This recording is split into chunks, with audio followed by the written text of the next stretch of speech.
Right, you're perfect. Okay, so they were said to have refuted the long-standing understanding of why civil wars happen, which is that people are upset about things, and they call that the grievance model. They really did set the terms of the debate, became the greed versus grievance debate for well over a decade. And as I said,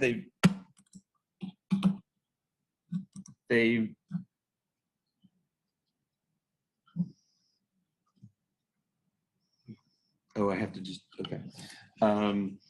As I said, relaunched Civil War. I do what I do largely because Collier and Hoffler's model created a sub-discipline for me. My students have heard me say, but did they really do what they set out to do? And I have some real questions about that. And what did we really learn? And again, I'm not anything but a true disciplinarian, pluralist. I mean, I really believe that all the methodologies have something to contribute, but I do ask, what of most importance do we learn from that? And so I want to contrast that approach with a different level of illumination. And this is where the recursive relationship between teaching and research became clear. In-depth case studies. I'm just going to read to you. This is from an ethnographic analysis of the conflicts in Sierra Leone. Alison Conte had both hands chopped off by rebel forces during the January 1999 invasion of Freetown. They called it the Operation No Living Thing. The witness described being caught by a group of rebels in the street who used an axe to amputate the hands of one of his companions. Conte then recounted his own amputation, explaining how the rebels first chopped off his left hand. When they threatened to cut off his 4-year-old son's hand for crying out, Conte told the rebels to take his right hand instead. And Conte said the rebels then cut off his right hand.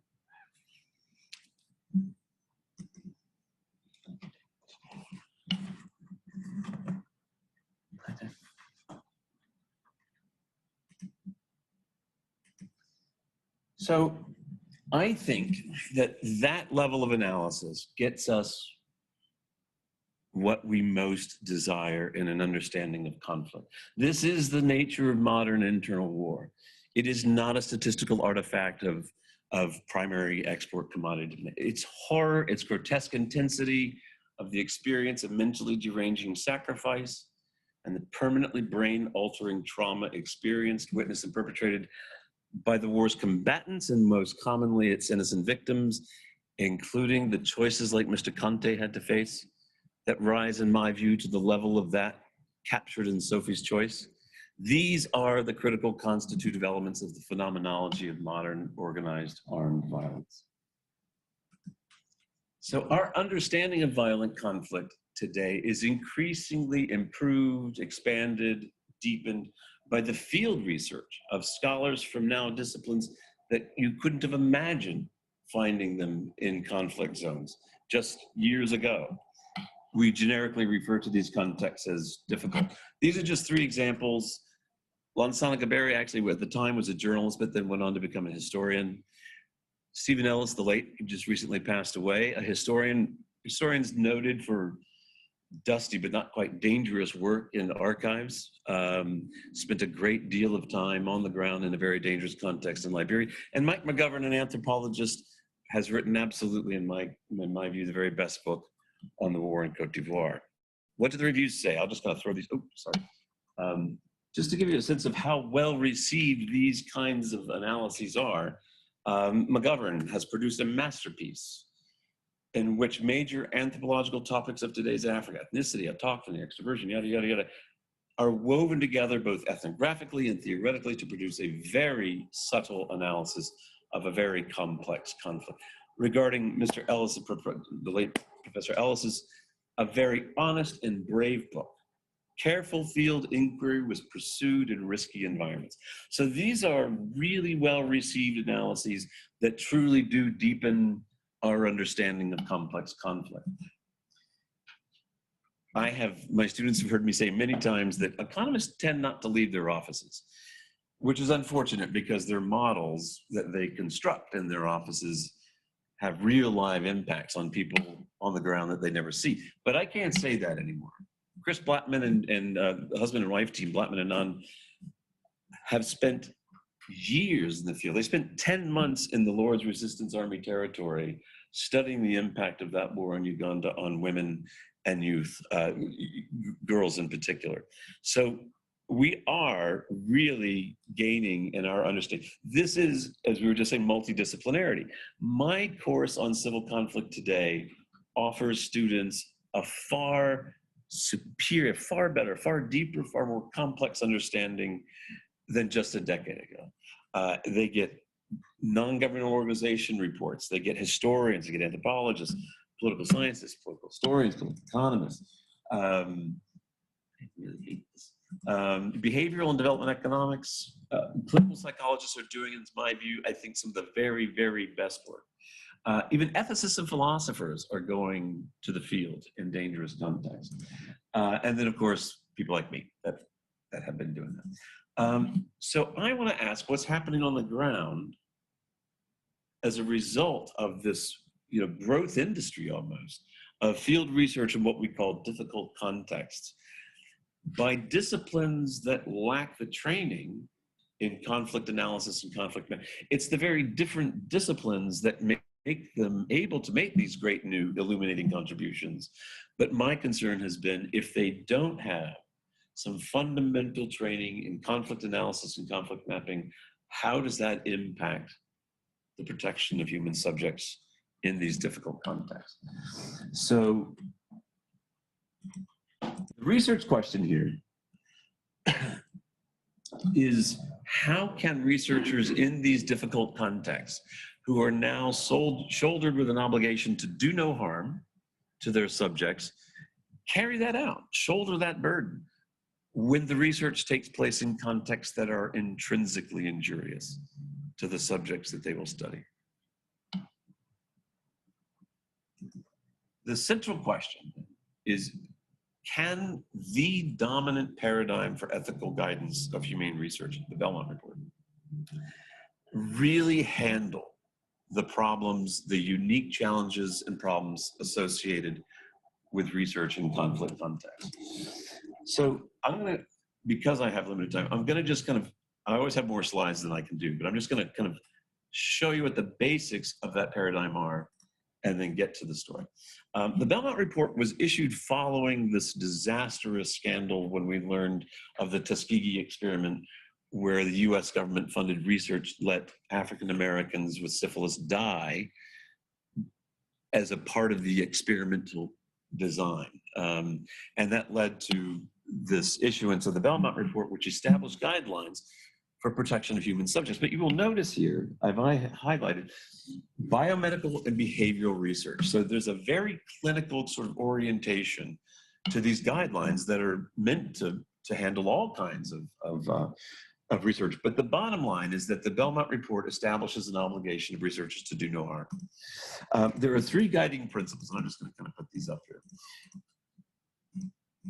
Respect for persons, and it's kind of handled with this idea of informed consent. And the basic idea is we have to respect individuals' autonomy, that they have the capacity to make their own adult decisions about whether or not to participate in research. And failing to recognize that is to engage in paternalism. And unless they have some clearly diminished capacity, that's inappropriate. What I'm pointing out here is this: the Belmont Report really focuses on intrinsic indicators of diminished capacity. Are they in an institution? Are they infirm? Are they elderly? Are they minors? And that's not all that helpful in a conflict context. Beneficence, we're just supposed to do no harm, right? And then justice is about making sure we don't choose subjects for nefarious purposes, okay? This is the stuff I'm gonna go past. You can sort of, the idea is the Belmont Report is there to protect the subjects of behavioral, biomedical, and even social science research. But my point, I argue, is that it's not well attuned to the kind of research we do in these difficult contexts, right? For example, I'll just say this kind of respect for persons. This is a quote from the report. Not every human is capable of self-determination. The capacity for self-determination matures as during an individual's life. Notice the intrinsic nature of these markers: age, institutionalization. Unless there's some clear marker of diminished capacity, we need to allow them to make their own decisions about whether to participate in research. That's the respect for persons. Right? Beneficence, again, making the best efforts to make sure harm does not come to them. And so do no harm and maximize the benefits. Justice, making sure that we're just not choosing subjects because they're convenient, and making sure that we don't choose vulnerable populations. All of this came out of the reaction to the Nazi medical experiments in the Tuskegee study. The application, I'm just going to focus on one of these, really turns on the concept of informed consent. The idea is, from the Belmont report, is that if the subjects are fully informed of the risks, benefits of participating in the research, then they're entitled to make their own decisions. And if they do so, that's informed consent and the research is appropriate. It has to do with processing information. Now, since my dissertation days, I discovered in West Africa, dealing with Soninke-speaking people and Wolo-speaking people, and mine were translated into French, were absolutely useless. There's real challenges on the ground in presenting real informed consent, but it's doubly so in a conflict context. What did I do? It's okay. Relax and everything will be okay. Just share it again? Okay. Yeah. All right, great. Just like with nuclear weapons. You always relax. You always relax. Yeah. Okay. So application of principles. As I said, the assessment of risks and benefits requires a careful analysis of relevant data. Okay? It means that we have to be able to consider unintended consequences. Okay? And that's a pretty hard job. We must be prepared to consider psychological harm, physical harm, legal harm, social harm, economic harm. So in this emerging literature that's been about 10, 12 years in the making, there is an emphasis on appreciating the unique challenges of work in difficult contexts.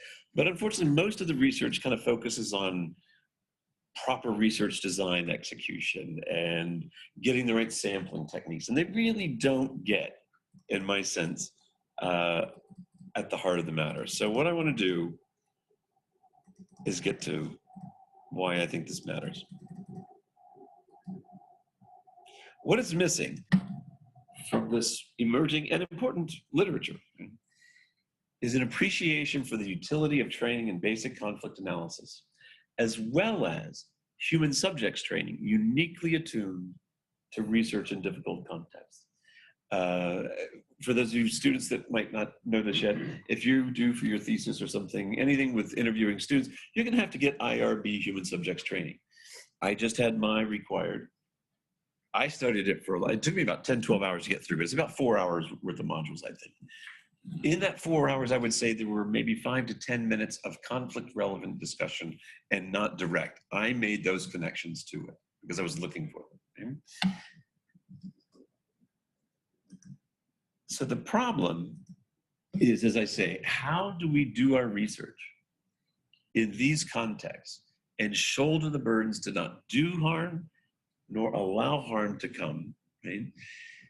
When the very contexts themselves are often harmful to the researchers, and when the researchers are harmed, they have their own diminished capacity, which limits their ability to do the kind of risk assessment on behalf of human subjects that may have their own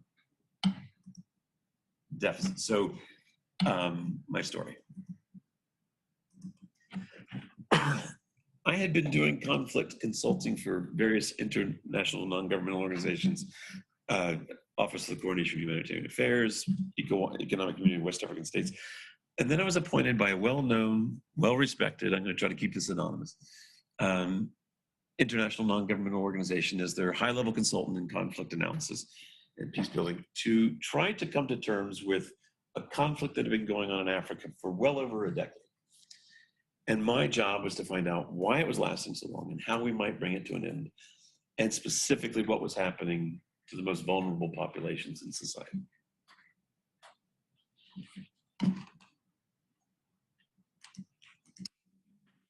There are, in conflict situations, unique ambiguities and uncertainties. As Severino has noted, the very designation of post-conflict environment is really significant, but almost always wrong, always premature. Right? Today, 65% of all civil wars that end relapse back into civil war within just 5 years. So what we have traditionally is this kind of curve of the conflict, when really what we should have is that. Right? So when one is sent to the field, one can never know where on that continuing cyclical pattern one is. Is it at the end of the conflict or simply at the pre-stage of the next one? And that's where I found myself. So when I got to, sorry, I'm gonna go back. I finally had to go to this particularly dangerous part of this country. And so dangerous that you couldn't drive there. I had to fly in. And my question was, is this really a post-conflict environment? If it's so dangerous, the UN won't let me drive into the zone. The morning I arrived,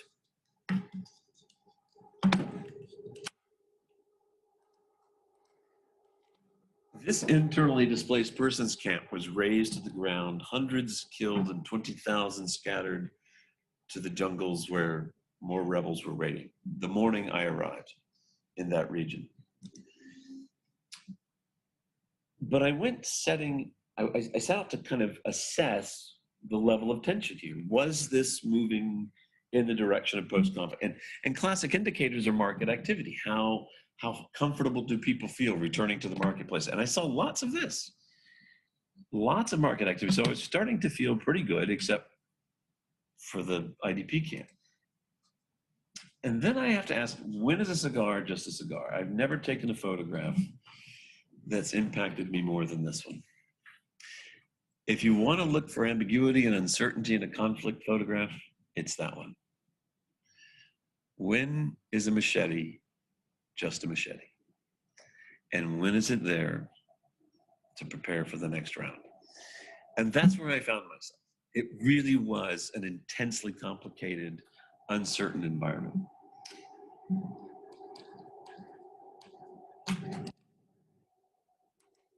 So I was asked, as I told you, to assess the impact of over a decade of war on the most vulnerable populations in this society.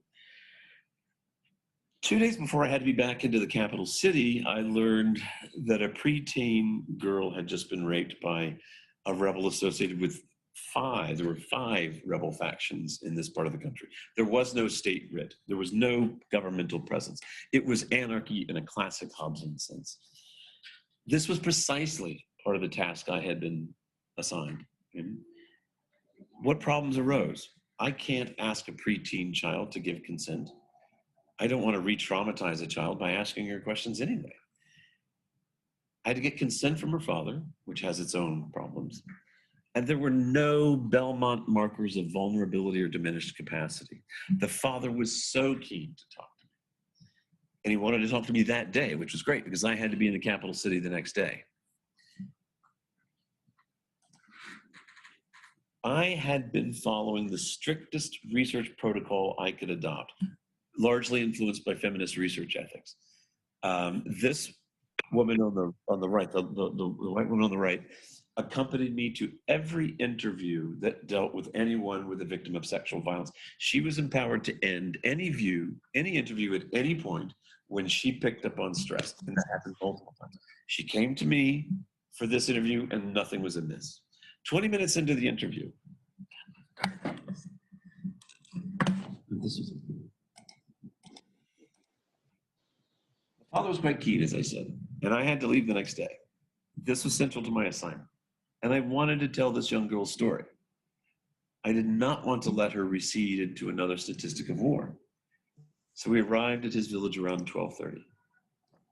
And what ensued was nightmarishly catastrophic. This is where we went. That's the house where the father, his 8-year-old daughter, and his wife lived. Because it was so dangerous in this area, the UN required me to travel with an armed vehicle in front and an armed vehicle behind. So there were 3 clearly UN marked vehicles that pulled up in front of the man's compound. 20 minutes into the interview, I asked if he had been able to pursue any justice in an environment where there was no authority.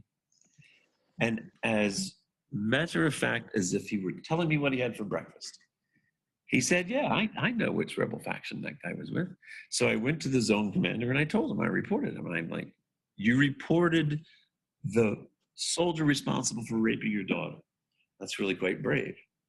Has anything come of that? And again, as a matter of fact, his breakfast discussion, he said, yeah, he came back a couple of nights ago. Drunk, middle of the night, waving his sidearm and said, if any of you ever speak of this again to anyone, I promise you I will return here and kill you all. He went into greater detail than that, but I'll leave it at that. It's 12:30 in the afternoon. There were 3 clearly UN marked vehicles, and the rebels were everywhere. And he's just told me that doing what we were doing would be the death of his family. I barked orders to the peacekeepers commander to get us out of there. It was theater. I looked affirmative, I looked authoritative. I knew I had already sealed this family's fate. There was nothing I could do to stop that. Nothing. I was in the capital city the next day. I had the field office call to go by the house. They were gone. All their stuff there. Every month until the end of my assignment, same thing. For probably a year and a half after I returned to the United States, I'd make the call myself. A father, a mother, and an 8-year-old daughter paid with their lives for speaking to me about what happened. What's the human subject's responsibility? It has become presented to me that the father perhaps committed suicide. It's not uncommon for the shame of these kinds of events to be overwhelming. And I have come to believe that that explanation has some merit. But that doesn't stop, or that doesn't negate my responsibilities as a researcher. Conflict training is necessary, but it is not sufficient. I was paid an enormous amount of money to not make a mistake like that. I know how to do conflict mapping. If I had stopped for 5 minutes and map the conflict and do what I know, I would have had that meeting held somewhere else. I would have known the map told me that the rebels were embedded everywhere.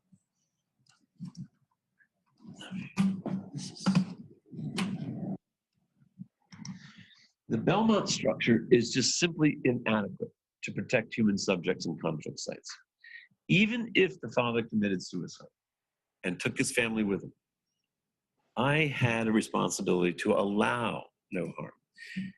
The Belmont report does not allow the kind of paternalism that I really needed to exercise. I needed to say, no, you can't have this conversation where you want to have it. And if you won't go somewhere else, then we won't talk. That was my job. It's the kind of paternalism the Belmont report rejects, but it's why it doesn't understand conflict. The stakes are simply far, far greater than in a clinical setting. If we're going to continue to gain the insights of anthropologists, of clinical psychologists, of all the multiple disciplines that are going to the field, we need to make some adjustments. We need to train in conflict mapping and conflict analysis, and IRB, human subjects training, needs to prepare us for conflict analysis. Thank you.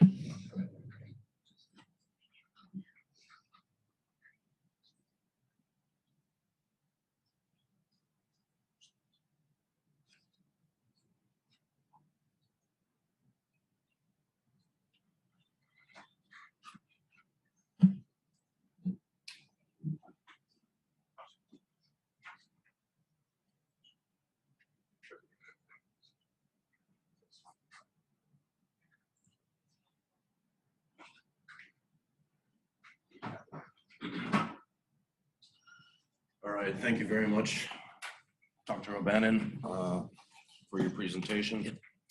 If there are any questions, we'd be happy to discuss. Please, yes, please. We discussed this already, not the first time. Can I ask that we not mention my client? I'm trying to keep the liability. Okay, you guys know who it is, but I just. We discussed and I took the story. I hear other stories. Yeah, you've done this before, you know. Okay, so we have a question from one of our students. That's right, because I'm still sweating. Anyways, Please. I guess I was just, thank you, I feel making it. Sorry. Featured speaker. Well, what an honor. I guess for the safety of the subjects that we will study and hopefully help and make an impact on, and for the safety of our mental abilities, Yeah.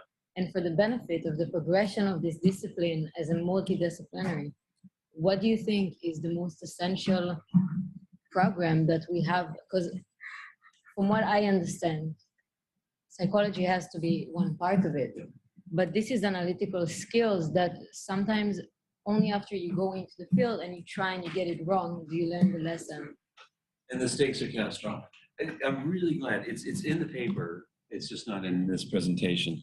One of the most important dynamics, and I think it's perhaps what happened to me, or at least part of the explanation, is it's been well known for years that humanitarian relief workers that live in the trenches of misery and suffering suffer from enormous cumulative stress and PTSD, unrecognized trauma.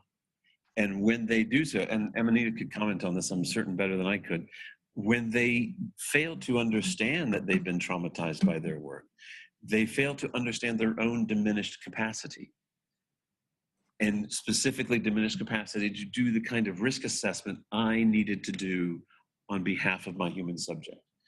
If he, and here's the other point, that if you've got no training in the nature of conflict, one thing you're probably not going to appreciate is a very classic tendency for those who live, this conflict went on for more than 11, almost 12 years. Right? People living in context of horror and trauma on a daily basis for 12 years. And in that context, normalization of incredible violence and trauma just happens. And when they do, in my view, I realize now, that's an example of diminished capacity. They lose the ability to do proper risk assessment. If he didn't commit suicide, then he just didn't do proper risk assessment that I needed to do for him. But because I may have been suffering from my own diminished capacity of trauma, I wasn't in a position to do it. Well, can I ask, we were talking a lot, many times about integrating local scholars. Yes. Local, do you think, because each one of us comes from different places, Yeah. we grew up in different things, it's stuff that we might not, even with the training, we might not be able to vouch that we will be able to comprehend. That's right. Do you think? Oh, absolutely. And my research protocol, the feminist research protocol, calls for that. So focus groups, youth, it was always a part of my protocol. Just not this one. So local collaboration. Critical. And training. Because I was being asked to help design a peace building program. And one can't really hope to do that without input from the people who've been living that conflict. So I would have focus groups, and they were marvelous. I mean, focus groups with young people and old people together. And there's this one where this young, like, teen girl stood up and said, I hear that we used to, in the old days, you know, everything's the old days, have these ways of dealing with conflict with our neighbors. It was something, and she couldn't know the name of it, but we've lost it. And then this beaming elder stood up and said, Alliance Interdique. Yes, and she's like, well, teach us. And so there was this instant conversation between the generations about wanting to recapture the capacity for indigenous conflict management. Not possible without the inclusion of them in that. And it is catastrophic as this was. I take a measure of pride that if there was ever a conflict that was set to relapse, it was this one. And it hasn't. And the UN did seem to adopt almost all of my proposals. One, and it's another example of making a mistake that I didn't know I was making. When she cut off that one of the interviews that she cut off, it took me a long time to figure out why, because I promised I wouldn't ask questions about why she cut off the interview. I later figured out everyone in that picture had been a victim of sexual violence, and there were babies there. And one of my proposals was that the UN should make Plan B available for victims of wartime sexual violence. Muslim North, Catholic South, unpopular with everybody. The question itself was just too sensitive. But it's got to be those people that tell us what they need. They're the ones that fight the conflict. They're the ones that'll get us out of it. How do we bring them into a platform? How do we actually make sure that we are equal as a team and that we don't have, the sin of being paternalist about this leadership stuff? There are always good NGOs on the ground in that country, and this group works around the world. Search for Common Ground works with indigenous communities, and one of my suggestions was they had a piece in they had like a South African tribunal. It was terribly organized, top heavy, didn't connect to the village. And my suggestion was work with this Search for Common Ground so that this Truth and Reconciliation Commission can actually hear from the people that have suffered. So there are many ways to get people involved. Civil society is usually much more active than we give it credit for. Great question. Thank you. Okay, thank you so much, Dr. O'Bannon, for your talk today. Thank you.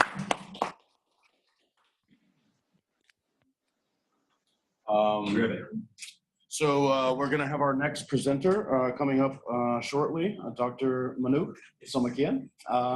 We'll maybe take about 5 minutes to let him get set up. Again, I just want to reiterate what Dr. Click mentioned before. Thank you so much to the organizers of this event, Dr. Mirko Tasic, Vladimir, and Dr. Kenneth Houston, and for all our faculty who have submitted proposals and are going to present today and tomorrow. I'd also like to point out our rector, Dr. Ryan Guffey in the back there. Thank you for your attendance today, sir. And so having said that, again, and I've forgotten to introduce myself, but my name is Stephen Barry, and I've been with Webster University-Thailand for about 9 years now, 9.5 years. It's been a very pleasurable experience. I'm Thai American myself, and but born in Nairobi, Kenya. And I see Mirko trying to whisper something. Oh, yes, and I'm currently serving as the academic director of academic affairs here at Webster.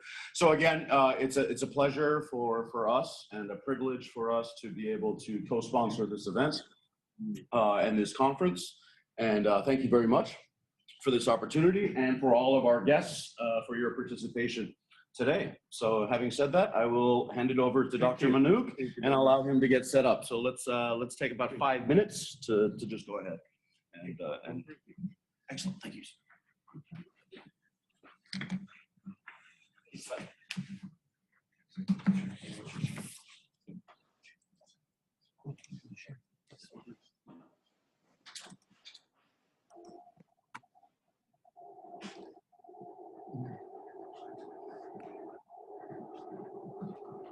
your causes.